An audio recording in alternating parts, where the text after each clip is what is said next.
Kachi grabbed the stranger's tie with both fists and yanked him backward out of the women's bathroom. "Can you read, or is literacy optional where you come from?" she demanded, pointing at the female sign on the door. The handsome Korean man she just dragged into the hallway like a misbehaving child simply smiled and said, "You look cute when you're angry."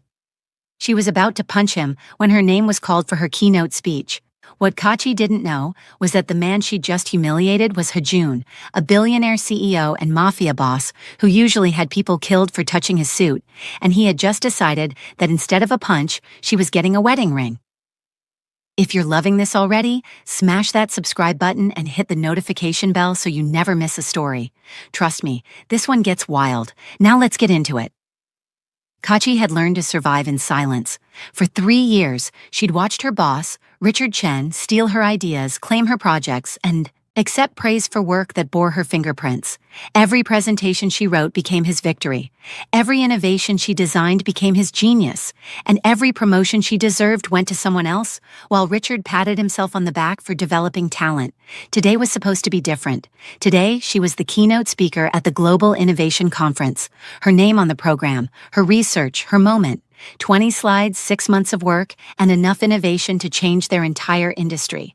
But that morning, Richard had pulled her aside with his usual condescending smile. "Just remember, Kachi, you're representing the company today? That means you're representing me. Don't make me look bad." As if he'd contributed a single comma to her presentation, as if he deserved any credit at all. She stood in the women's bathroom now, adjusting her blazer and checking her makeup one final time. Her hands trembled slightly, not from nerves, but from pure rage. She took a deep breath, applied one more swipe of lipstick, and then the bathroom door flew open with such force it slammed against the wall. Kachi spun around, lipstick frozen mid-air. A man stood in the doorway. Tall, devastatingly handsome. Sharp black suit that probably cost more than a house in Banana Island. Dark hair styled with precision, and completely, utterly oblivious to the giant female symbol on the door he'd just ignored. He walked in like he owned the place, heading straight for the sink and pulling out his phone. Kachi's shock transformed into fury in exactly 2 seconds. She marched toward him, grabbed his silk tie with both hands and yanked hard. "What the hell do you think you're doing?" He looked up, startled. "What?" She didn't let him finish. She dragged him backward by his tie, pulling him toward the door. He was taller and certainly stronger, but surprise made him stumble after her like a confused puppy. "Out, now!" She shoved him into the hallway, then pointed at the sign on the door. "Can you read, or is literacy optional where you come from?" He opened his mouth. She didn't give him a chance. "This symbol, the one with the triangle skirt? That means female.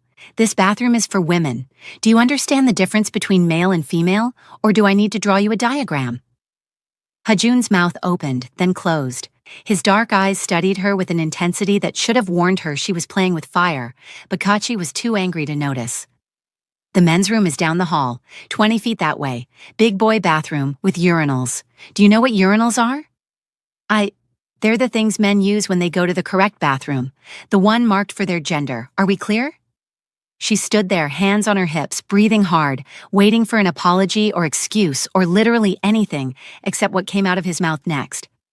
"You look cute when you're angry." Kachi blinked. "What did you just—" "Cute. You look cute." Her hand actually formed a fist. She was about to demonstrate exactly how cute her right hook was when a voice called from the corridor. "Miss Kachi, 5 minutes to your keynote." She glared at him one final time. "Learn to read, idiot." Then she turned on her heel and walked away, leaving him standing in the hallway with the most peculiar expression on his face. Hajun watched her go, a smile spreading across his features that would have terrified anyone who knew him. Behind him, 2 men in black suits approached quickly. His head of security, Tae-won, and his second, Jae-sung, both looking alarmed. "Sir, should we handle her?" Tae-won asked carefully. Jae-sung added, "Want us to teach her some manners?" Hajun's smile didn't fade. If anything, it deepened into something almost dangerous. "Find out everything about her. Name, job, address, favorite color, everything." Tae-won blinked. "Sir?" "You heard me." Hajun adjusted his tie, the same tie she'd grabbed and yanked like he was a misbehaving child, and walked toward the conference hall. Cute doesn't even begin to cover it, he muttered to himself, and for the first time in years, Kang Ha-jun felt something other than cold calculation. He felt alive.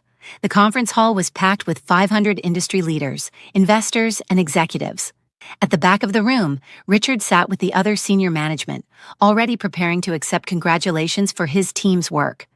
Kachi took the stage, her anger from the bathroom incident sharpening her focus into a razor's edge. Good afternoon. Today I'm going to talk about innovation that matters, not buzzwords, not trends, real change that impacts real people. She clicked to her first slide, and that's when she saw him. Third row, center seat, the bathroom idiot. He wasn't just sitting there, he was staring at her with an intensity that made her skin prickle. True innovation requires courage. It requires... He blew her a kiss, slow, deliberate, his eyes never leaving hers. Kachi's eye twitched. It requires focus and... Another kiss, this time with a little smirk that made her want to throw her clicker at his perfect face. And the ability to ignore distractions from people who clearly have too much time and too little sense. A ripple of confused laughter ran through the audience. Ha-jun's smile widened. He blew another kiss. Kachi powered through her presentation with gritted teeth, and every few minutes, there he was. Another blown kiss, another smirk, like they were sharing some private joke. They were not sharing anything. She was plotting his murder in increasingly creative ways. At the back of the hall, Tae-won leaned toward Ha-jun. Sir, we're here for Richard Chen. He took 40% of the Busan deal proceeds. You said we'd handle it today. Ha-jun responded, not taking his eyes off Kachi. Jae-sung tried next. You want us to take him outside after the conference? No. Both bodyguards froze. Sir? Ha-jun watched Kachi command the stage with the same fire she'd used to lecture him in the hallway. Today is a good day. I don't want to ruin my mood. Tae-won and Jae-sung exchanged worried glances. But sir, he stole from you, from the organization. Tae-won pressed carefully. I said no, we'll deal with Chen another time. Today... Ha-jun blew another kiss toward the stage. Today is for more important things. Jae-sung muttered to Tae-won. He's lost his mind. Tae-won muttered back, or found something worse. Ha-jun heard them both. He didn't care. From the moment she'd grabbed his tie, looked him in the eye without a trace of fear, and lectured him like he was a confused child who couldn't read basic signs, something had shifted in his chest. He'd built an empire on fear and respect. People bowed, they trembled, they obeyed. She dragged him by his tie and asked if he understood the difference between male and female. Ha-jun had never wanted anything more in his entire life. I'm going to marry you, he whispered to himself, watching her on stage. It wasn't a question, it wasn't even a hope, it was a decision. And Kang Ha-jun always got what he decided to have. When Kachi stepped off the stage to polite applause, she gathered her materials and noticed something strange. Richard, who had been sitting confidently at the back with senior management, had gone completely pale. His hands shook as he fumbled with his phone. Sweat beaded on his forehead despite the air conditioning. She followed his terrified gaze to the third row, to Ha-jun, the bathroom idiot who'd been blowing kisses throughout her presentation. Richard looked like he'd seen a ghost. No, worse, he looked like he'd seen death itself. Ha-jun noticed Richard staring and gave him a small, cold smile, just a slight curve of his lips. Nothing more. But Richard flinched like he'd been struck. He grabbed his briefcase with trembling hands and practically ran toward the exit, abandoning his usual post-conference schmoozing entirely. Kachi watched this bizarre interaction, confused. Why would her boss be terrified of the kiss-blowing bathroom invader? But before she could process it further, Richard doubled back, apparently forcing himself to maintain appearances despite his obvious fear. He intercepted her with his usual condescending smile, though his voice was slightly unsteady. Excellent work, Kachi. Really excellent. I'll make sure the board knows how well my team performed. Your team? Kachi's voice was flat. Our team, same thing. Richard was already scrolling through his phone, not even looking at her. I'll be taking the investor meetings this afternoon. You can handle the cleanup here. Of course he would. Of course. Understood, Kachi said, because what else could she say? That she'd done all the work? That he was a thief in an expensive suit? that she deserved better than being his invisible ghostwriter. Richard walked away, already on his phone taking credit for her brilliance. Kachi wanted to scream, or quit, or both. Instead, she gathered her materials and headed for the exit, completely unaware that outside the building, Taewon was on the phone. "Sir, we have everything. Her name is Kachi Richardson, works at Chen Global Innovations, lives in Oakmont District, no family in the city, no boyfriend. Address?" Hajun's voice cut through. "Sir? Her home address. Send it to me." "Yes, sir." Taewon hung up and looked at Jae-sung with genuine concern. "This is bad. This is very bad," Jae-sung agreed. "Should we warn her?" "Warn her about what? That our boss, the most dangerous man in 3 countries, has decided she's his future wife because she yelled at him in a bathroom?" Jae-sung considered this. Point taken. They watched Kachi get into her sleek Audi and drive away, completely unaware that her life had just been turned upside down by a man she'd called an idiot, a man who was currently ordering black roses, 100 of them. The next morning, Kachi woke up to her doorbell ringing insistently. She stumbled to the door in her pajamas, expecting a package, or maybe her elderly neighbor Mrs. Chen, who sometimes needed help with her computer. What she found was a delivery man holding the largest bouquet of black roses she'd ever seen. Behind him were more delivery men, and more bouquets. "Kachi Richardson?" the first man asked. "Yes." "Delivery for you." He handed her a card and stepped aside. Kachi watched in growing horror as 6 delivery men carried in 100 black roses, filling her small apartment until it looked like a Gothic funeral home. When they finally left, she opened the card with shaking hands. "For the woman who taught me the difference between male and female. I'm a slow learner. I may need more lessons, Hajun." Kachi stared at the card. Hajun. She didn't know any Hajun, unless... Her eyes widened. The bathroom idiot? He'd sent her 100 black roses because she'd yelled at him? What kind of psychopath does that? She looked around her apartment, now buried in expensive black roses, and made a decision.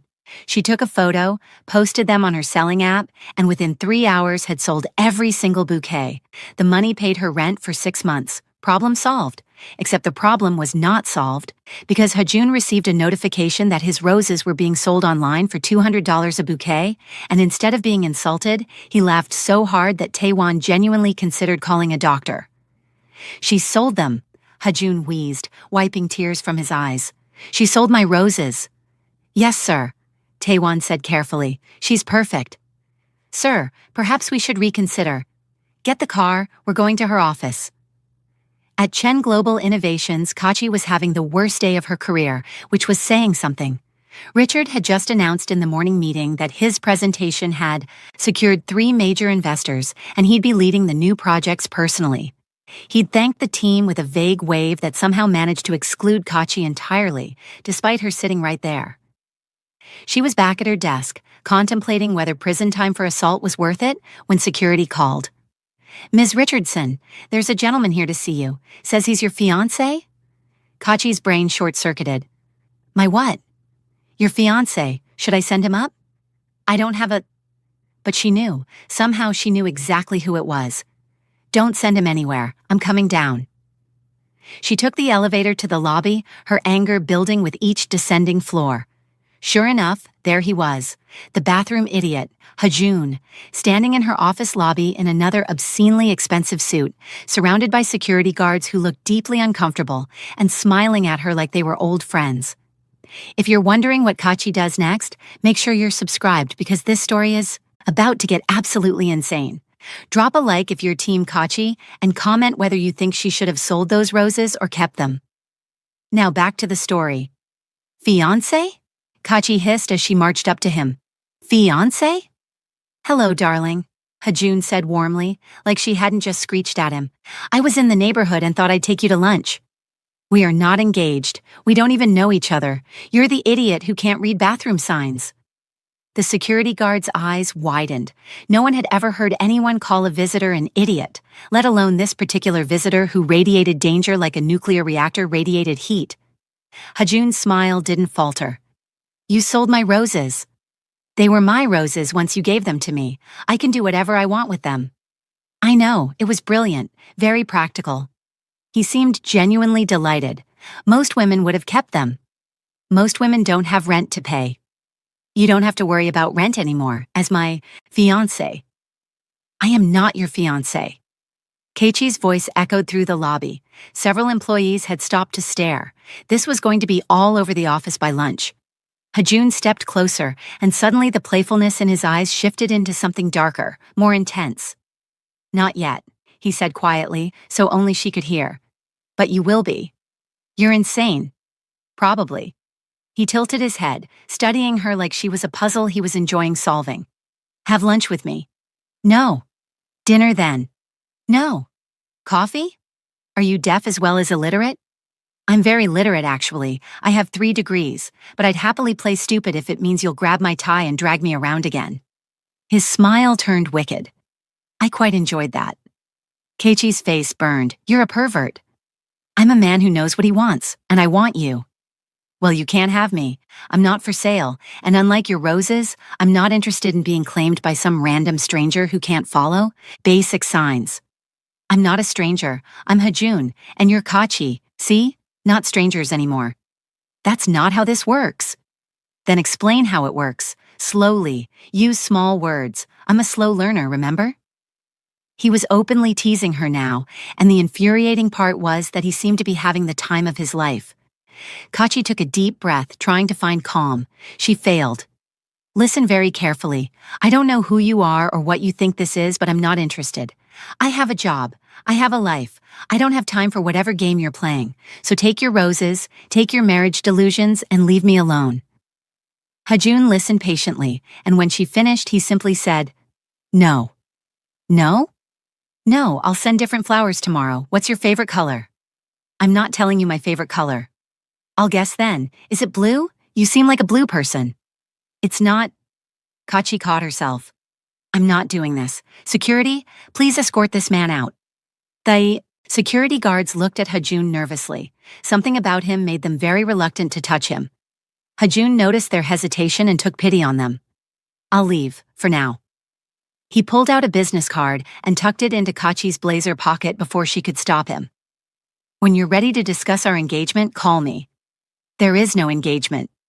Not yet, he repeated, his eyes sparkling with amusement and something deeper, something that made her pulse race despite her anger. But there will be. I'm a very patient man, Kachi, and I always get what I want. Then he turned and walked out, leaving her standing in the lobby, furious and flustered and completely confused about what had just happened. Behind her, Richard's voice cut through her thoughts. Kachi, my office, now. Her day was about to get worse. Richard closed his office door and turned to her with cold eyes. What was that circus in the lobby? Nothing, a misunderstanding. A misunderstanding that had you screaming at a visitor in front of half the company? Richard crossed his arms. I've invested 3 years in training you, Kachi. I've given you opportunities. And this is how you repay me? By creating drama and embarrassing the company? Kachi's jaw clenched. Training her? He'd stolen from her. Opportunities? He'd blocked every promotion she deserved. But she said none of this. She needed this job. She needed the paycheck. It won't happen again. See that it doesn't. You're on thin ice, Kachi. Very thin ice. Richard dismissed her with a wave. She walked back to her desk, pulled out Hajun's business card from her pocket, and stared at it. Kang Hajun, CEO, Kang International, and below that, a phone number. She should throw it away. She should block him. She should forget the bathroom incident, the roses, the insane fiancé claim, all of it. Instead, she tucked the card into her wallet and got back to work on a project Richard would inevitably claim as his own. For the next week, Hajun made his presence known in ways that ranged from annoying to absolutely unhinged. On Tuesday, blue roses arrived at her office. 50 of them. She sold those too. On Wednesday, he had lunch delivered to her desk from the most expensive restaurant in the city. She gave it to the interns, who thought she was the nicest person alive. On Thursday, he sent a string quartet to play outside her office building during lunch. She had to call the police to make them stop. On Friday, he bought a billboard across from her apartment that read, Keiichi, have dinner with me, Hajun. She nearly had a stroke. He's escalating, her coworker Jenny said, staring at the billboard. This is either the most romantic thing I've ever seen or the scariest. It's scary, Kachi said firmly. Definitely scary. Are you sure? Because he's really handsome and clearly rich. He's a stalker. A very persistent stalker, Jenny mused. What are you going to do? Kachi looked at the billboard, at her phone where Hajun's number sat in her wallet, and made a decision. She was going to call him. Not because she was interested, not because his ridiculous gestures were working, but because she needed to tell him, clearly and directly, to leave her alone. She dialed the number. He answered on the first ring. Kachi. Just her name. Said like that in his deep voice, it sounded different. Intimate. She shook off the feeling. Take down the billboard. Have dinner with me. No. Then the billboard stays. You're blackmailing me into a date? I'm negotiating. There's a difference. There's really not.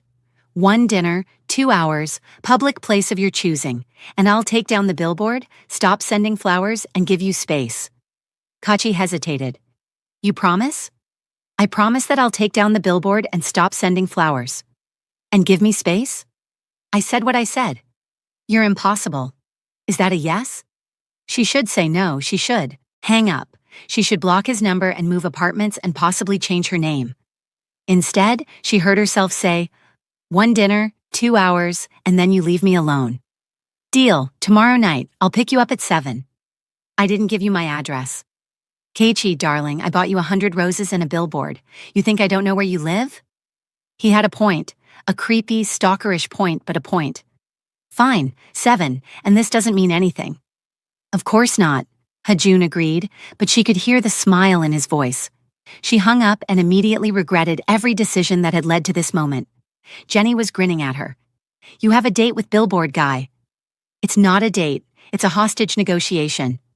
Sure it is, Jenny said knowingly. Wear the blue dress. He seems to like blue. How do you? Kachi stopped. The blue roses. I hate everything. But the next night, she wore the blue dress. Hajun arrived exactly at 7, driving an absurdly expensive car. He opened her door like a perfect gentleman, and for a moment, Kachi forgot to be angry. He looked devastating in a dark suit, his hair styled back, his eyes warm as they took her in. You're beautiful, he said simply. You're still a stalker, she replied, but her voice was softer than she intended. Fair enough. He helped her into the car. The restaurant he'd chosen was elegant but not ostentatious, quiet but not empty. He'd clearly put thought into it, which annoyed her because it was working. They ordered, and for a few minutes there was awkward silence. Then Hajun said, Tell me about your work. Why? Because you're clearly brilliant, and I want to know what you do when you're not yelling at strangers in bathrooms. Despite herself, Kachi laughed. You deserve that yelling. I did, he agreed easily. I wasn't paying attention. I was distracted. By what? By the fact that I was about to confront a man who'd stolen from me, and I was debating whether to handle it violently or diplomatically. He said it so casually, like he was discussing the weather. Kachi's eyes widened. You were going to hurt someone?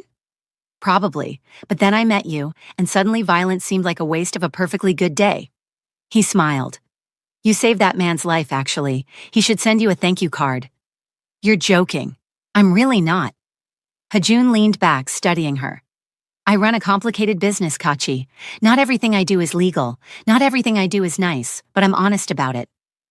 You're telling me you're a criminal?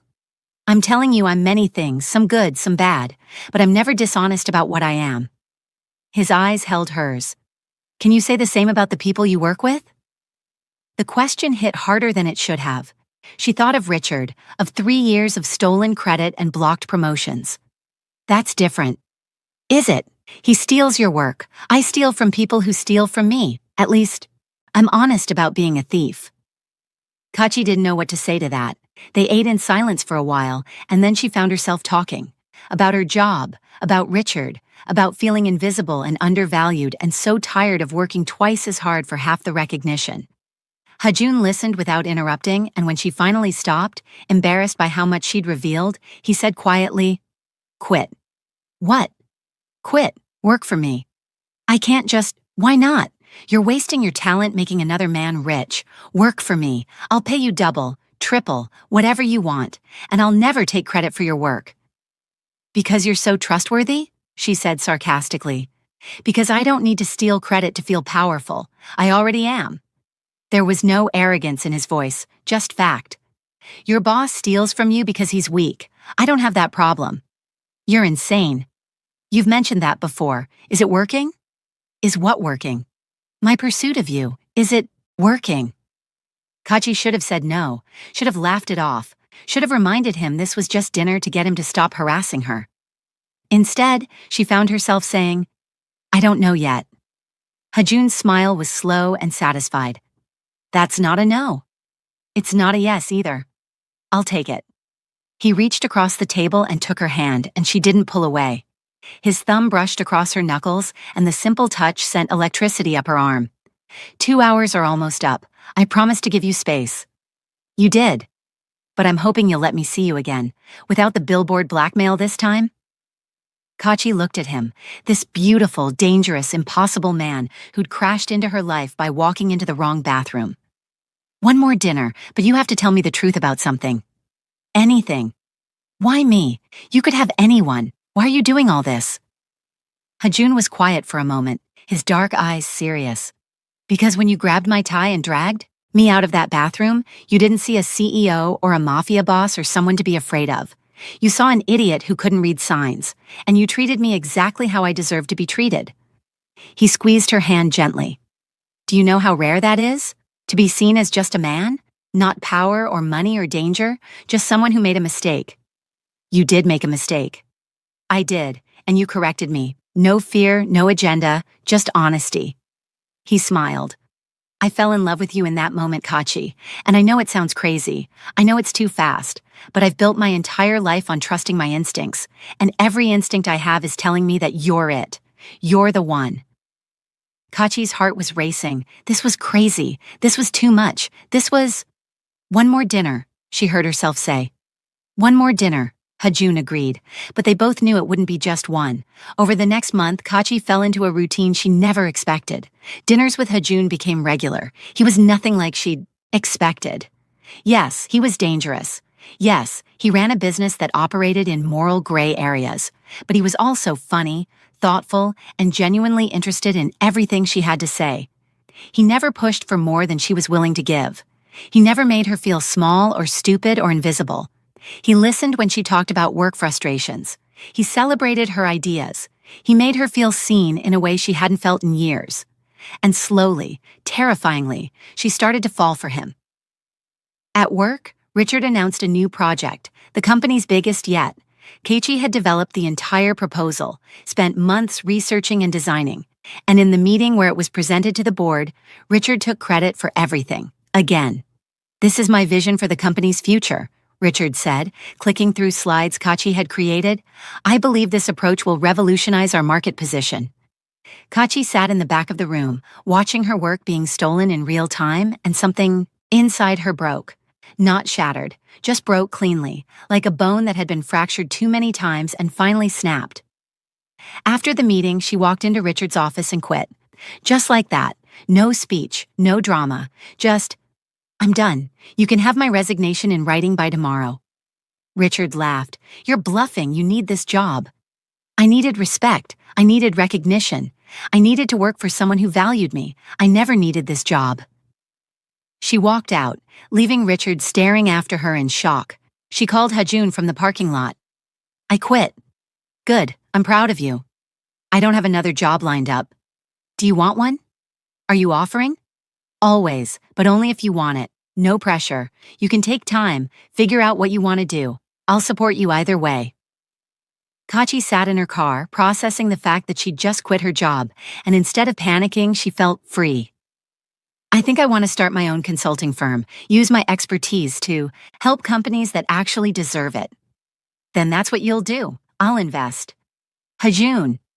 As a business investor, not as your boyfriend. Completely professional. You'll pay me back with interest. Standard terms. Boyfriend? She asked quietly. There was a pause. Is that okay? Can I call myself that? Kachi thought about the last month. The dinners, the conversations, the way he made her laugh, the way he looked at her like she was the most important person in the world.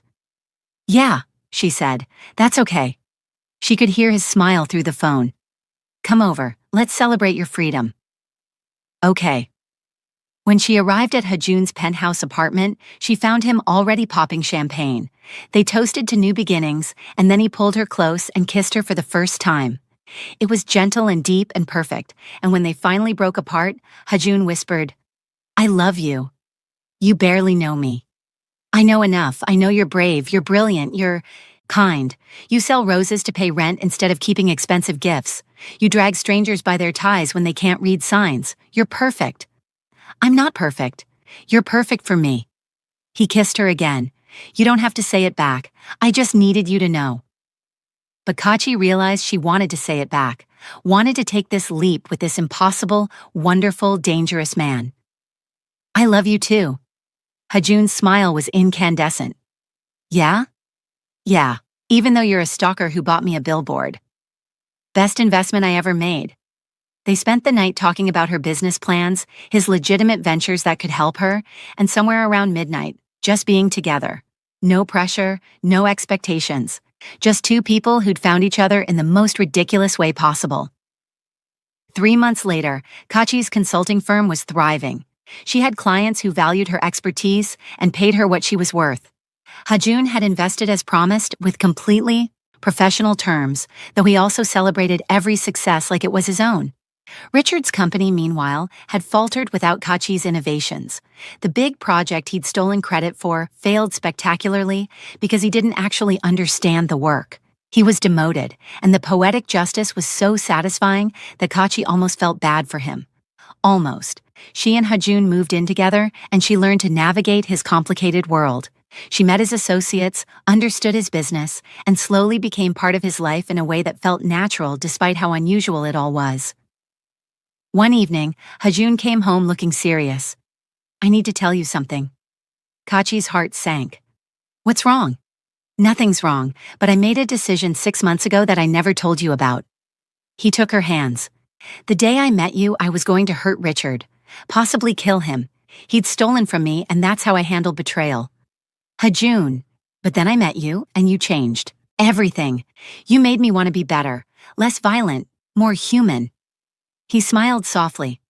"I let Richard go because of you, and I've been handling my business differently ever since. More negotiations, fewer threats, more diplomacy, less violence, because you make me want to be the kind of man who deserves you." Kachi's eyes filled with tears. "You were already that man." "No, I wasn't, but I'm trying to be, because of you." He pulled out a small box, and Kachi's breath caught. "I told you 6 months ago that I was going to marry you. I meant it. Kachi Richardson, will you marry me? For real this time?" She laughed through her tears. "You're still insane." "Is that a yes?" "That's a yes, you beautiful idiot who can't read bathroom signs." Hajun slipped the ring on her finger and kissed her deeply.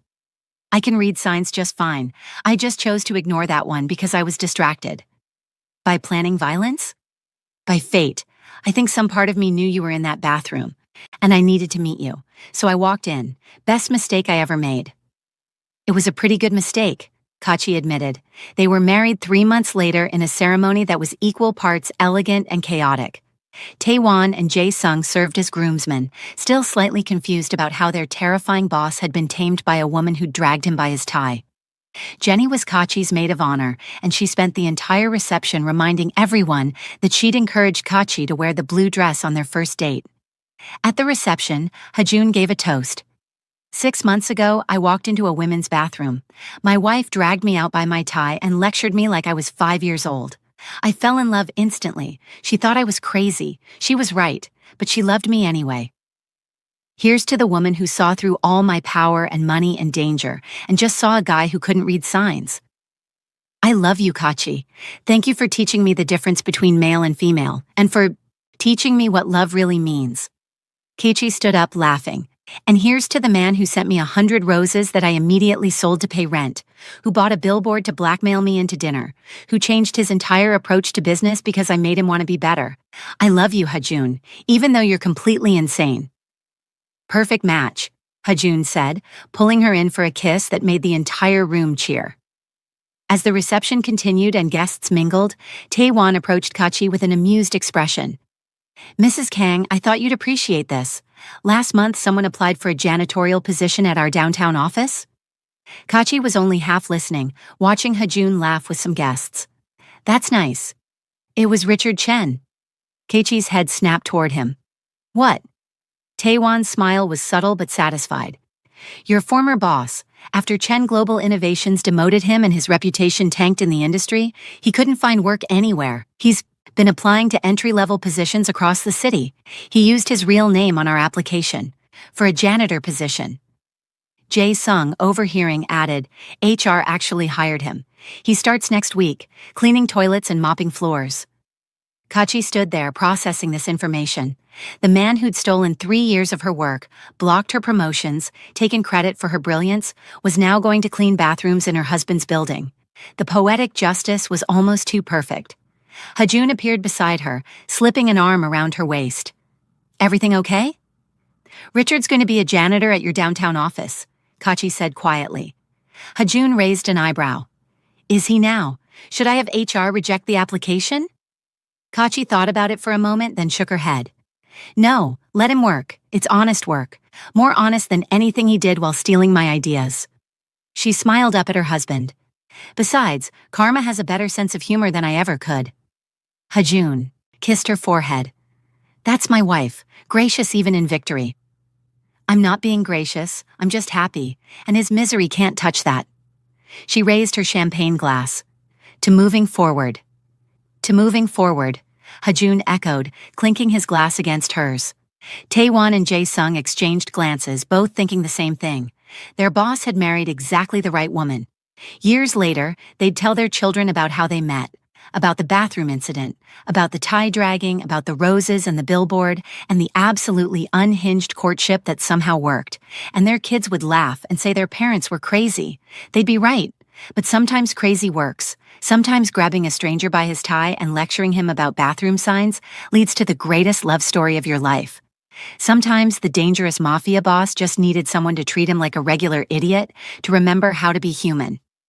Sometimes quitting a job that devalues you opens doors to everything you deserve. And sometimes the best decision you ever make is saying yes to the man who promises you the world and actually delivers. Keiichi and Hajun built a life together that was equal parts business empire and love story. She ran her consulting firm with brilliance. He handled his complicated world with increasing legitimacy, always with her moral compass guiding him toward better choices. They challenged each other, supported each other, and never stopped making each other laugh. And every year on their anniversary, Hajun sent her 100 black roses. Not because she needed them, but because it reminded them both of where they started. Of the woman who sold his gifts to pay rent, of the man who fell in love with someone who treated him like an ordinary person, of a bathroom sign he ignored and a tie she grabbed and a love story that started with 5 simple words. Can you read or not? The answer, it turned out, was that he could read just fine. He just chose to follow his heart instead, and his heart led him straight to her. If this story made you smile, hit that like button and drop a comment telling me your favorite part. Was it the bathroom drag, the billboard, the roses she sold, or maybe Richard ending up as a janitor? Let me know. And here's a question for you. If you were Kachi, would you have let Richard work for your husband's company, or would you have blocked his application? Drop your answer in the comments. And if you haven't subscribed yet, what are you waiting for? We've got more wild romance stories coming your way. Until next time, see you in the next one.